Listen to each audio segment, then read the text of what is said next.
Hi everyone, this is Mrs. J, and I'm doing a read aloud of Blood on the River, Jamestown, 1607, by Elisa Carbone. We're on chapter 6. If you're following along in the book, it's on page 35. Whilst we remained at this island, we saw a whale chased by a thresher and a swordfish. They fought for the space of 2 hours. We might see the thresher with his flail lay on the monstrous blows, which was strange to behold. In the end, these two fishes brought the whale to her end. Master George Percy Observations. These islands are strung together much like beads on a necklace. When we sail past one and half a day, we catch sight of another. I sneak up on deck so often my back is sore from being smacked with that oar. But the sky and the water are so blue and everything is so new, I keep coming up anyway. It is hot. We boys and common men abandoned our shoes, stockings, doublets, and slops weeks ago. Now even the gentlemen go around with their white, knobby knees peeking out from under their long shirt tails. We anchor near the island of Guadalupe, and Captain Newport takes several men ashore to explore. While the boats are anchored, we passengers are allowed up on deck. So I stand at the railing and watch the longboats glide through the water clear as turquoise glass. A strong hand closes on my arm and I startle. It's Captain Smith. "Look," he says, pointing. A huge black form comes racing through the sea. Close behind it are two smaller forms. It's a type of whale, the biggest fish in the sea, Captain Smith says. He smiles strangely. It is being chased. 3 fish disappear behind the Discovery and then reappear on the other side. What would chase a whale, I ask. "Looks like a swordfish and a thresher shark," says Captain Smith. "We will see who wins." The whale surfaces and spurts out a spray of air and water. In a moment, the thresher rears up its tail and lands a tremendous blow on the whale's snout. The whale is stunned. He tries to escape, but the swordfish swims in to cut him. Bright red blood swirls into the clear water. The thresher lands another harsh blow, and another. The whale becomes confused and swims in circles. The swordfish darts in and out, cutting and slicing. Soon the once blue water is murky with blood. As the whale slows, the thresher deals more slamming blows, and the swordfish cuts again and again. Finally, the whale rises to the surface, a stream of spray one more time, then rolls over, belly skyward. Captain Smith has a satisfied look on his face, as if his regiment has just won a battle. "You see how it is once you've left the confines of England?" he asks me. "You might have been born the biggest fish in the sea, but the skill and perseverance of those lower born can take you down and destroy you." Somehow I know he's talking about Master Wingfield, the biggest fish in the sea. I glance around to see who else has heard. I see Master Clovel glaring at us, and I wonder how long Captain Smith will remain unshackled if he keeps talking this way about the gentleman. "Land ho!" I hear the familiar shout. It must be another island, but then I hear more. "Is this where we'll drop anchor, Captain, and take all the men ashore?" "Yes, have the bosun ready for the longboat." I run up on deck. They'll be too busy now to catch me. The day is a rare overcast one, and the sails reflect the gray of the sky. The Susan Constant turns. Sailors rush to pull on the lines, and we are on our way, gliding it into the shore. As we get closer, I see the tall trees. They've got huge green leaves at their tops, and their bare trunks curve upwards like fingers reaching for the sky. I see the bright green and yellow bird fly from one treetop to another. Land. I wonder if I'll remember how to walk on it. "Fetch the tents, lower the longboat. Men, gather your belongings. We are going ashore." I gladly, very gladly, help load bedding, tents, pots, and pans onto the longboat to be taken ashore.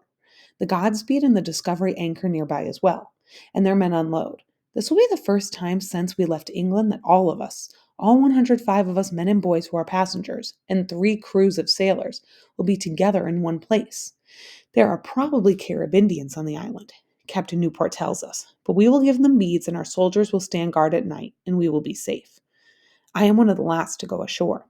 When I finally stand on the white sand, it feels as though if it is moving under me. I laugh out loud. More than 3 months on a ship has confused my legs so much that solid land still feels like the rocking deck. "Samuel, look, we're Carib Indians," James calls to me.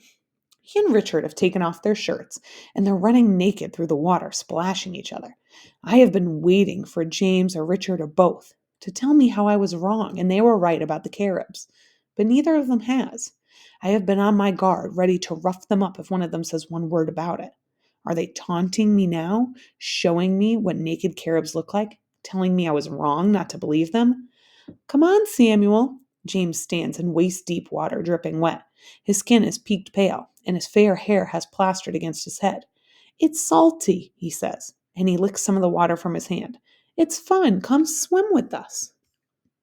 I blink at him. No taunting? No insisting that they were right and I was wrong? No hating me for how badly I've treated him and Richard this whole journey?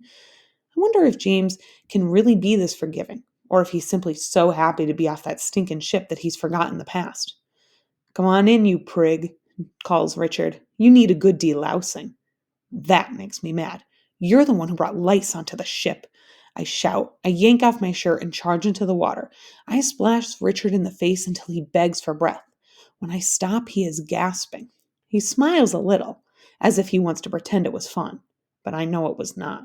My eyes dare him to try and splash me back, or insult me again. I know he will not. He does not want to lose another tooth. Stop, you two, James whines. Look at the fish. He tries his best to distract Richard and me from our quarrel. I feel tickling on my legs. When I look down into the clear water, I see small blue and yellow fish nibbling on me. The water is warm, so much warmer than the Thames. I want to live here forever, says James. I never want to go back to my stepmom ever. She would think I died, and that would make her happy. I want to stay here too, says Richard. I wouldn't be cold ever again. I shake my head. I still want to go to Virginia, I say. There's a sack of gold waiting for me there. Maybe 10 sacks. Reverend Hunt calls us from the shore. Boys, come here. Put your shirts on. The sun will burn your skin. I wish we didn't have to leave the water, but we do what Reverend Hunt says. Disobeying him would be like disobeying God. When we get to the shore, he is holding our shirts and 3 wide-brimmed straw hats. The sun here is like 10 English suns, he says.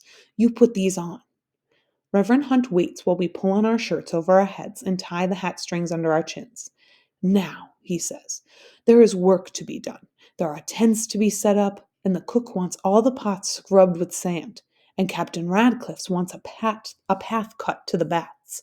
They've found hot baths in the forest. He says the gentlemen can't be tromping through the underbrush to get to them. Captain Radcliffe of the beady eyes and pointed nose. Captain Smith grumbles that he doesn't see why the gentleman can't walk through the forest like anyone else, but Captain Radcliffe has the power to give orders, not Captain Smith. When we join the others, I see an older boy, Nathaniel. He is holding a hatchet. He must be on his way to help clear the path. I don't want to scrub pots like a woman, so I hurry to get to one of the hatchets too.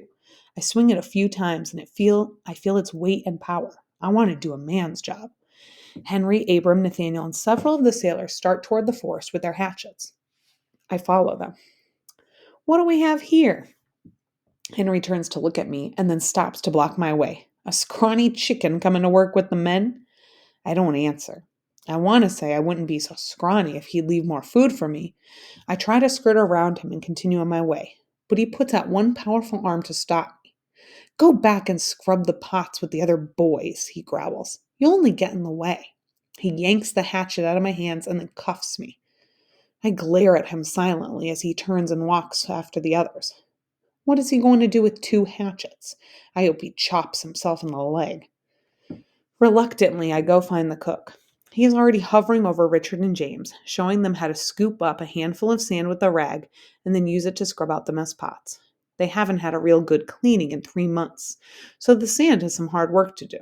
I join them, toiling under the hot sun until sweat drips from my face. I wish I could be back playing in the salty sea or swinging a hatchet in the shade of the forest. Suddenly, a scream comes from the forest, a man's scream of pain. Soon there's another cry, and then there's shouting and shrieking. It turns my blood cold. I remember Captain Smith's answer when I asked him if Caribs chop up people for their cook pot, only if they catch them. The path cutters, I shout. It's coming from that direction. The gentlemen and soldiers grab their weapons and hurry toward the terrible sound.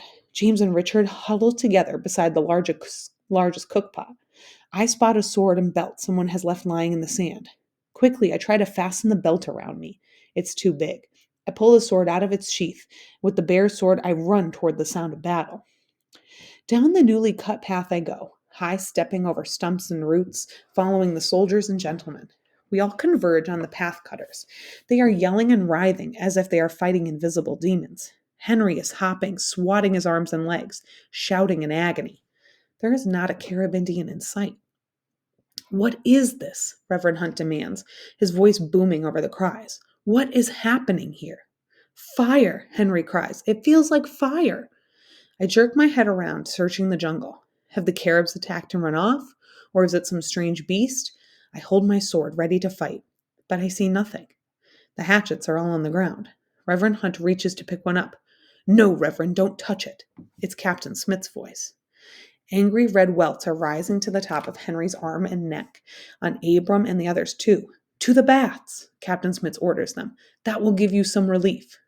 They take off running, swatting themselves as they go. It's the Manichil tree, Captain Smith says when things have quieted down. The Caribs use its sap to poison their arrows, and it burns like fire. Our men must have chopped into it. I'm impressed with Captain Smith's knowledge.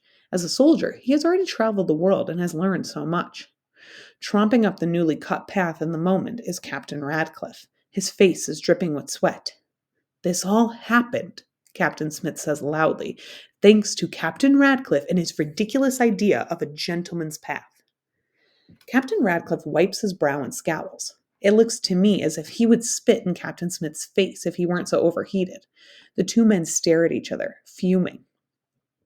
Let's go, everyone, back to your work, Reverend Hunt says. With a wave of his hands, he gets the men moving. It somehow breaks the standoff between Captain Smith and Captain Radcliffe. Captain Radcliffe calls after the men. I want a new crew to cut the path. Just leave those blasted Manchi whatever trees alone. Captain Smith shakes his head and mumbles angrily under his breath. I walk back toward the slack of mess pots waiting to be scrubbed. I carry the sword I borrowed. Captain Smith comes up behind me. That needs cleaning, he says. It startles me. I give him a sideways look. Then I understand he means the sword. The metal is tarnished and even rusting in some places. I will show you how to clean it, and when you return it, the owner will thank you, he says. On the beach, Captain Smith demonstrates to me how to clean the sword with a rag and sand. He says this sand is fine enough to do the job. It's surprisingly similar to cleaning and polishing mess pots. He orders me to do as he has shown. I reach for the rag. Then I stop. What if I do it wrong? Will he beat me? Make a fool of me? I lower my hand. It's better to remain unteachable. If you will not obey me, Captain Smith says in a low, cold voice, there are other, crueler gentlemen you may serve instead. I clench my teeth. Nothing to do but try. I reach slowly for the rag again, scoop up sand, and press it against the sword blade and give it a stroke. I forget to be careful. My finger slides along the blade. I yelp and stick my sliced finger into my mouth and suck on the blood. Captain Smith laughs. I cut my finger many times learning to clean a sword. Let me see it, he says. I hold out my finger. It is still bleeding, but the cup is not so deep that it will stop me from using my hand. Captain Smith rips a strip off the rag and ties it around my finger. Try again, he orders. I look up at him. I did it wrong, and yet he did not beat me. I pick up the rag again. I am careful of my fingers this time. I give a short stroke and then another and another. Soon the rust and tarnished spots have turned to shine. They gleam in the late afternoon sun. Captain Smith nods. Good, he says. Now return it to its owner before one of these lazy gentlemen calls you a thief. I run off to find the belt and sheath. They are lying in the sand. I return the sword to its place. That evening, I hear hammering, and after a while I go to see what is being built. Have some of the gentlemen decided they need houses instead of tents to sleep in? When I see what it is, my mouth goes dry. A wooden frame, a rope hanging from the highest beam, a noose tied to the end of the rope. Master Wingfield has not forgotten his promise to hang Captain Smith.